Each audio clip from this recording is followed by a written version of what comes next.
request our the most honorable guest, Professor M. Pant, to just give, just Professor, I think everyone knows him. He was the Pro Vice Chancellor of IGNIU, and he had taught in many IITs and in US. And as just now Bhargav Mistry sir mentioned about artificial intelligence, he's an authority in AI in India and surrounding countries. A request, Professor Pant, I know you have squeezed out 5 minutes for us. Sir, we have more than 23 counselors here from India and abroad. Okay, so anyway, I think the preceding speaker has said things very beautifully in a very general sense. And I think the key message which goes out to all counselors is that the future is global and exponential. So they should not think of limited thing, they should think of a global opportunity and an exponentially rising. Actually, so this gives the answer to everything. Don't do anything which is local, small, linear, growing very slowly, etc. That is not something which is going to get you to flourish and thrive.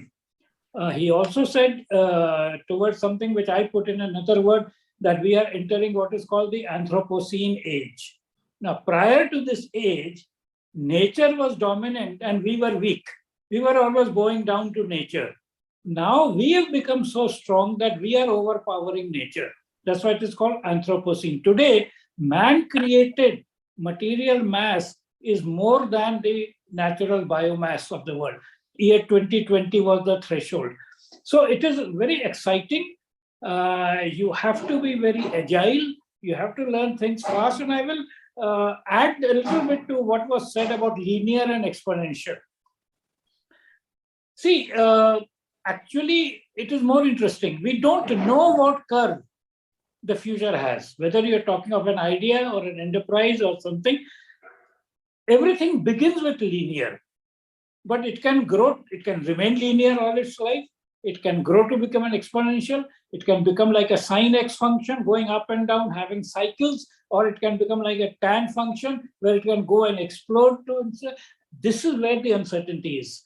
And therefore, what has to be done to cope with this VUCA world is to be an agile learner, a self-learner, agile learner, and fortunately, the AI that was mentioned is the one which will help you in learning all these things. So AI is not only competing in taking away existing jobs, it is helping you prepare for the future. What you need in terms of teachers are those who provide guided self-learning. So you tell them the resources that you look at and so on, and remove the difficulties. The traditional method of having so many lectures, so many things, and so on and so forth is not likely to work and so on. But the future is very bright. And I would like to conclude by saying that you have seen glimpses. I'm not talking ancient history, I'm talking the last 60 years. Last 60 years, you saw the first glimpse of the IT age.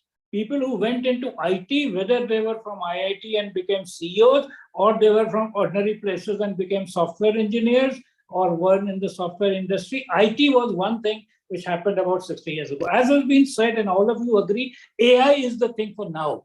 So now if you want to look at a bright future, you have to be in AI in some sense or the other, making it, breaking it, challenging it, selling it, whatever. And the coming age, which you're not aware of, but I'm telling you, is the age of quantum technologies. Right. So this is your future readiness path. Begin with IT, move to AI, and get ready for quantum. You have to be part of the quantum workforce if you want to flourish and thrive in the future. So thank you so much, Professor Pant. It's always a pleasure and very enriching experience listening to you.